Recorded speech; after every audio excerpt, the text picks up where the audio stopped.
Shalom sobat terkasih di dalam Kristus Yesus. Jumpa lagi dalam program renungan kita pada hari ini. Kiranya damai sejahtera dan sukacita dari Bapa di sorga selalu menyertai kita semua. Sebelum kita mulai merenungkan firman Tuhan, mari kita bersama-sama bersatu di dalam doa. Bapa, dalam nama Tuhan Yesus, terima kasih untuk satu hari lagi yang Kau berikan pada kami. Terima kasih untuk berkat, anugerah, kebaikan, dan perlindungan-Mu yang sempurna selalu menyertai kami. Sebentar kami akan merenungkan sebagian daripada firman. Urapi dan penuhi kami dengan hikmat-Mu, agar kami bisa mengerti, memahami, juga mempraktekkan firman-Mu di dalam hidup kami. Terima kasih Bapa yang baik. Di dalam nama Tuhan Yesus Kristus kami sudah berdoa. Amin. Tema renungan kita pada hari ini adalah mengenal Tuhan. Di dalam Mazmur 23 ayat 1-2. Inilah firman Tuhan. Mazmur Daud. Tuhan adalah gembalaku, takkan kekurangan aku. Ia membaringkan aku di padang yang berumput hijau. Ia membimbing aku ke air yang tenang. Mazmur 23 merupakan salah satu firman Tuhan yang menjadi favorit dari banyak anak-anak Tuhan, di mana firman Tuhan ini mengandung janji firman dan pengharapan yang sangat menguatkan jiwa kita. Dengan pengharapan akan penggenapan firman ini, maka seringkali kita menyebut Tuhan kita sebagai gembala yang baik. Ketika kita memanggil Dia sebagai gembala kita, berarti kita adalah domba-dombanya. Permasalahannya, apakah kita sudah menjadi domba yang baik? Dalam Yohanes 10 ayat 27. Inilah firman Tuhan. Domba-dombaku mendengarkan suaraku, dan aku mengenal mereka, dan mereka mengikuti aku. Ternyata ada beberapa kriteria yang harus terpenuhi untuk kita layak menyandang predikat domba Tuhan. Firman Tuhan di Yohanes 10 ayat 27 berkata ada 3 kriteria yang harus kita miliki. Yang pertama, kita harus mendengar suara Tuhan sebagai anak Tuhan. Kita wajib untuk bisa mendengarkan suara Tuhan dan kerinduan Bapa kita.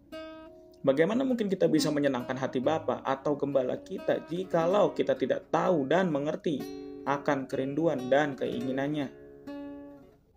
Yang kedua, aku mengenal mereka. Kata mengenal di sini diambil dari akar kata ginosko yang berarti bukan hanya sekedar tahu, tetapi bahkan mengenal secara intim. Saudara yang dikasihi Tuhan, kita baru akan mendapatkan manfaat dari seseorang apabila orang yang kita anggap kenal itu mengenal kita. Sebagai contoh, setiap kita tahu dan mengenal Bapak Presiden Jokowi. Tetapi untuk bisa mendapat perhatian lebih dari Bapak Jokowi, butuh lebih dari sekedar kita mengenal beliau. Ketika beliau juga mengenal kita, disitulah baru benar-benar kita akan mendapatkan lebih dari Pak Jokowi. Demikian pula hubungan kita dengan Tuhan. Seringkali kita selalu berkata, kita mengenal Tuhan. Tetapi apakah Tuhan sungguh-sungguh bisa mengenali kita dan mempercayai kita? Yang ketiga, domba yang baik mengikuti gembalanya atau Tuhan. Apakah selama ini kita sudah mengikuti teladan daripada Tuhan Yesus dan melakukan firman-Nya? Atau jangan-jangan kita hanya pintar memperkatakan firman-Nya tanpa melakukannya? Saudara yang dikasihi Tuhan Yesus, marilah mulai hari ini kita mulai mengintrospeksi hidup kita. Lakukanlah check up rohani setiap malam sebelum kita tidur. Akui segala kesalahan kita dan minta Roh Kudus untuk terus mengingatkan, menegur, mengubahkan, dan memperbarui hidup kita.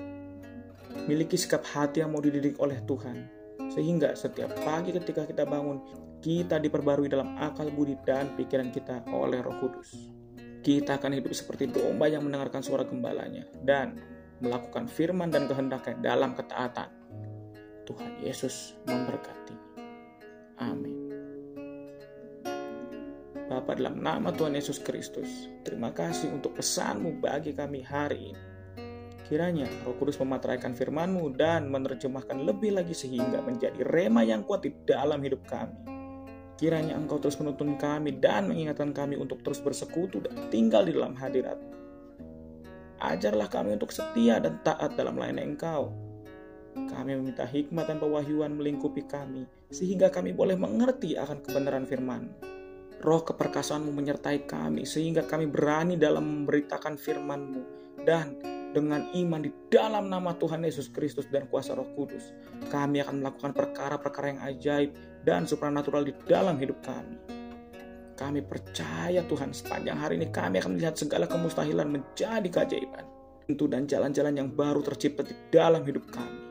Pasukan malaikat Tuhan menatang kami di atas tangannya, berperang bagi kami, melayani kami dalam setiap pekerjaan, pelayanan, dan aktivitas kami, dan berkemah di setiap yang Tuhan telah percayakan bagi kami, dan juga meluputkan kami. Terima kasih Bapa yang baik. Kami materaikan setiap doa-doa kami di dalam nama Tuhan Yesus Kristus. Kami sudah berdoa, dan kami sudah terima. Haleluya.